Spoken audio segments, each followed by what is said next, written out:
ओम नमः सिद्धेभ्यः। ओम नमः सिद्धेभ्यः। ओम नमः सिद्धेभ्यः। नमो हरियन्ताणं नमो सिद्धाणं नमो आर्याणं नमो वज्रायाणं नमो लोये समसाहुं। नमः श्रीवर्धमानाय निर्धूतकललात्मने सालोकानां त्रिलोकानां यद्विद्यामन्त्रमणि।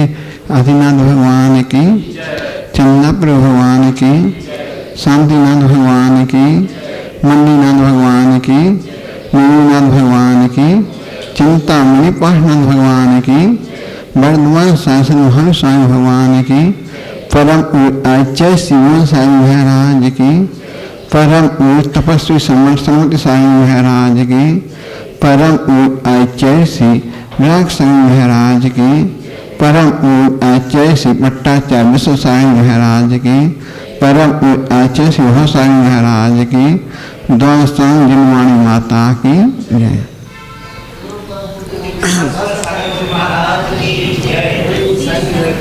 भव्य बंधु, अपन लोगों ने 10 दिन खूब अच्छी धर्म की चर्चा और धर्म की पूजा 10 दिन की है।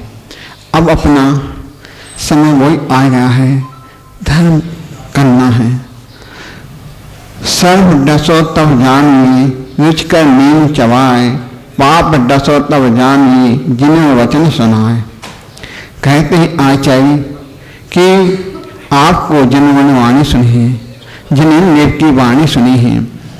वाणी मेरी वाणी नहीं, ये तो भगवान की वाणी है, गणधर की वाणी है। तो ये तो जिनेन्द्र वाणी ही आपको बांट रहे हैं, पहुंचा रहे हैं। जिनेन्द्र वाणी इच्छा, जिनेन्द्र की वाणी अच्छी लग रही है तो आपका पुण्य का उदय है। काल का मंगल है, इस काल में मंगल आपके परिणाम निर्मल है। आपको निर्मल रूपी गंगा में आपको डुबकी लगाना है। लगाना आगे करके करके कभी नहीं पाओगे। जिस समय हमारा काल मंगल और काल मंगल में डुबकी लगा लोगे तो तैर जाओगे।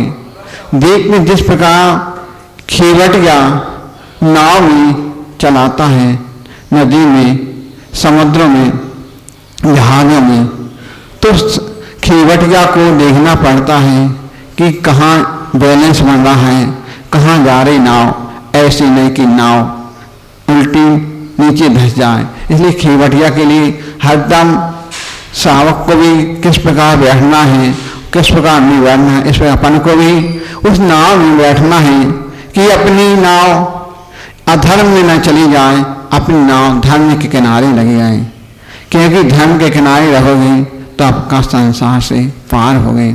तो प्रभु तेरी भक्ति की उल्टी रीत, डूब गया तर गया, रह गया सो डूब गया। तो डुबकी अपन लगा रहे हैं। डुबकी अपन ने समुद्र को देख लिया कि समुद्र बहुत गहरा है, नदी बहुत गहरी है। अपन को यदि डुबकी लगाना आता है तो अपन संसार से पार हो जाएंगे, नहाते वहीं में डूब जाएंगे। डुबकी लगा लो तो काल मंगल देखो। जिस प्रकार अपन ने देखा सीता का भाई भावमंडल बहुत ज्ञानी था, बहुत समझदार था। और एक बार की बात है कि मुनिया चातुर्मास का समय था। समय देखा कि उनको करना था, क्योंकि पहले चातुर्मास का कोई भरोसा नहीं आता, कहाँ साधु बैठ जाए, कहाँ जंगलों में साधु बैठ जाए। कि उन्होंने जब देखा कि समय नजदीक आ गया है तो मुनिराज ने उस भयानक जंगल में ही चातुर्मास कर लिया है। तो जंगल में सोचते ही जंगल में कर लिया तो भावमंडल को पता चला। तो उसने सोचा कि कोई घर नहीं, कोई श्रावक के घर नहीं, तो साधु का कैसे आहार होगा, कैसे उनकी सेवा भक्ति होगी। तो श्रावक को कैसे ही आहार की चर्या की व्यवस्था होती है, अपनी पत्नी के साथ 4 महीने का चातुर्मास की गुरु चरणों में व्यतीत किया।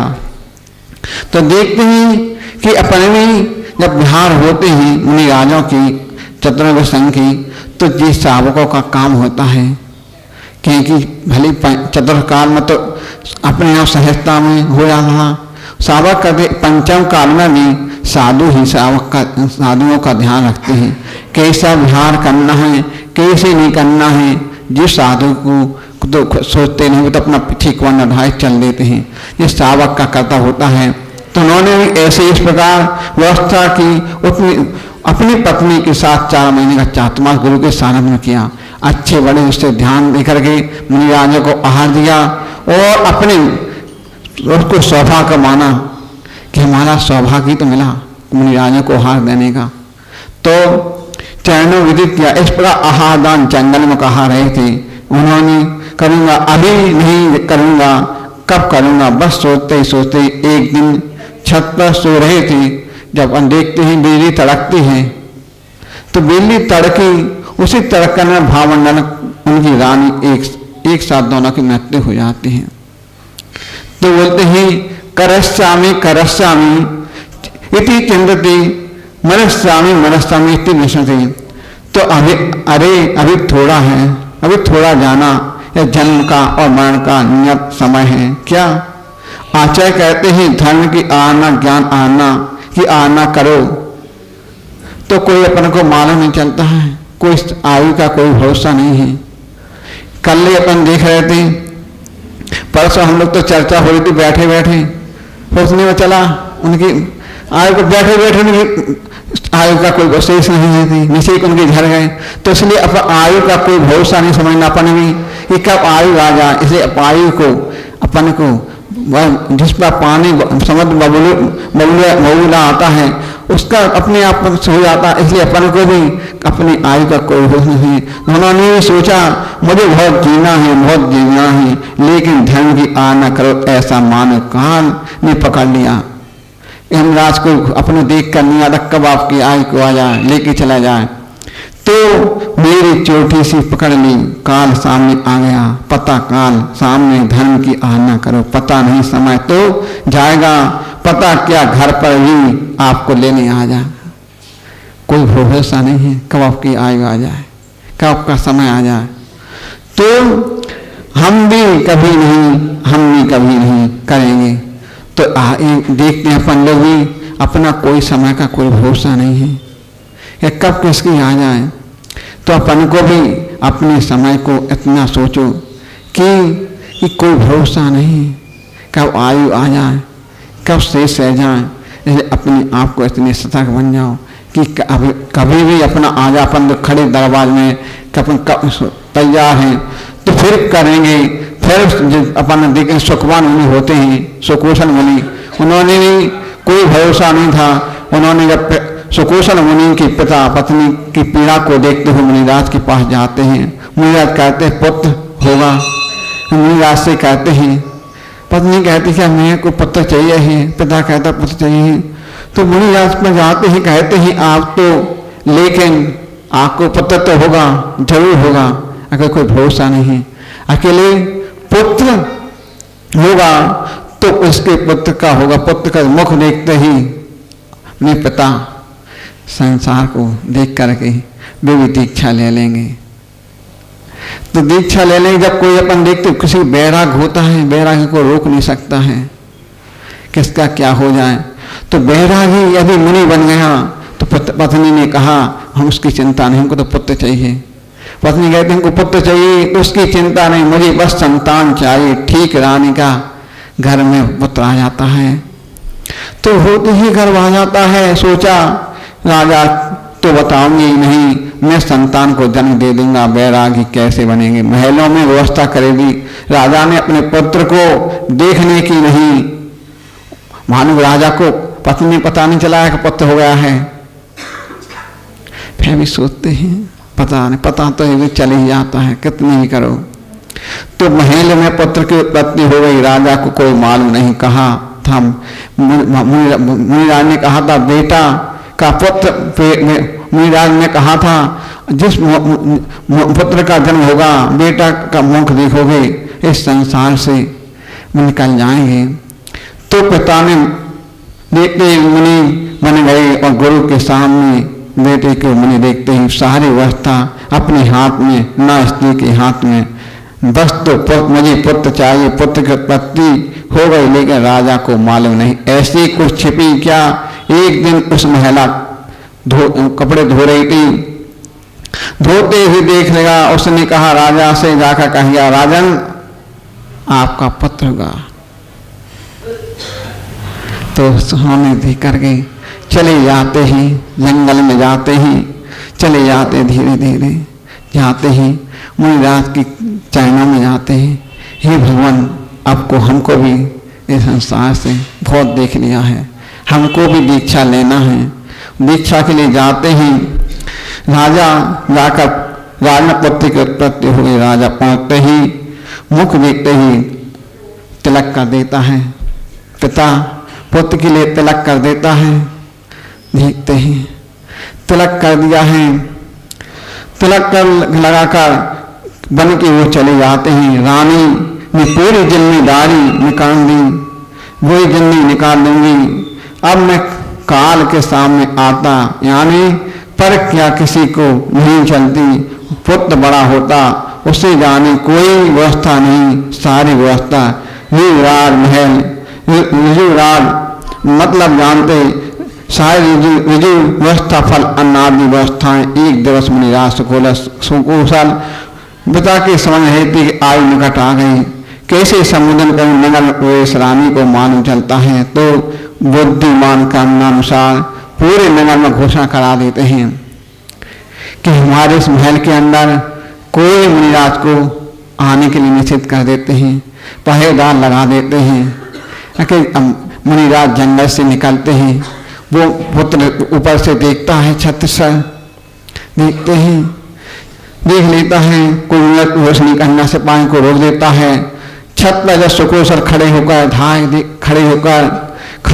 खड़ी है, वो देखती है इस दृश्य को, मेरे स्वामी को अपने नगर में प्रवेश करने नहीं दिया, प्रवेश को नहीं करने दिया। तो धाय की आंखों में आंसू की धारा बहने लगती है, लेने लगती है। सुकोशल पूछते मां से, क्या मेरे होते ही आपको क्या दुख है? मैंने आज तक आपकी आंखों से आंसू नहीं देखे, तो क्या आज? धाय कहती, युवराज नगर के स्वामी आपके पिता दीक्षित हो गए, आज भी नगर में प्रवेश कर रहे हैं। सिपाहियों को रोक दिया, बस इस देश को आंसू गए। काल मंगल मेरे सुकुमार सिंह सुनते ही मेरे पिता नगर के स्वामी धोड़ पड़े, बंधन तोड़ पड़े, सभी सीमा तोड़ गए। पिता के पास पहुंचते हैं, उस वीतराग रूप को देखते माँ ने मेरे पिता के साथ कृत किया, बस वैरागी हो गए। दीक्षा लेते महल में सारे कमरे देखती, बेटा कहाँ, पता चलता दीक्षित हो गया। किंतु मोह विचित्र पर काल का बड़ा कोई नहीं होता है पोसाती, उस समय कोई और नहीं देखता। लव उस काल मंगल आ गया, जब देखते हैं कोई भरोसा नहीं है, चले जाते हैं। मंगल अच्छा है, 6 महीने हो जाते हैं। लव कुश पिता के समय का अच्छा बहुत समझाने पर भी नहीं समझे। लव कुश पिता को ऐसी दशा देखकर दीक्षित पिता ने अपने दोनों को दीक्षित हो गए। वे दोनों को सुकोशल मुनि रोदन, सुकोशल की माता रोदन करके मरण को प्राप्त हो गई। मेरे पुत्र ये सब इसके कारण, इसका बदला मैं लूंगा, बदला लूंगी। तो दोनों पुत्र जंगल में ध्यान अवस्था में खड़े थे और माँ का जी उस पुत्र को जन्म दिया। किंतु रुदन मेरा बेटा अमंगल है, विवाह आदि का लव कुश अमंगल है। तो जब जाते हैं, चले जाते, वो ध्यान में खड़े होते हैं, वो देख खड़े रहते हैं, आयु निकट आ जाती है। माँ 3 दिन की आयु शेष रह जाती है। तो देखते हैं श्याली माँ जब जाती है, नीचे से धन को लौटती खाती जाती है, अकेले वो ध्यान में लीन हो जाते। सुकोशल मुनिराज झपन को जब देखते हैं कि मुनिराज वो भले पंचम काल जरूर है, उतना सहनन तो नहीं है, चतुर्थ काल की सुपान होगा, चतुर्थ काल का है। अपन लोग पंचम काल के मुनिराज भी भले उतना सहन नहीं है, फिर भी अपने सहनों अपने आप में इतने रहते हैं कि कितना भी हो, कि देखते हैं कि आजकल भी मुनिराज इतनी गर्मी सहन करते हैं, ठंडी गर्मी शीत ऋतुओं को सहन करते हैं। उन्होंने भी अपना ऐसे ध्यान में खड़े रहे, उनके बच्चे खाते रहे, नीचे से खाया जंगे तक खाते रहे। उन्होंने जब देखा तो उनको केवल ज्ञान होगा।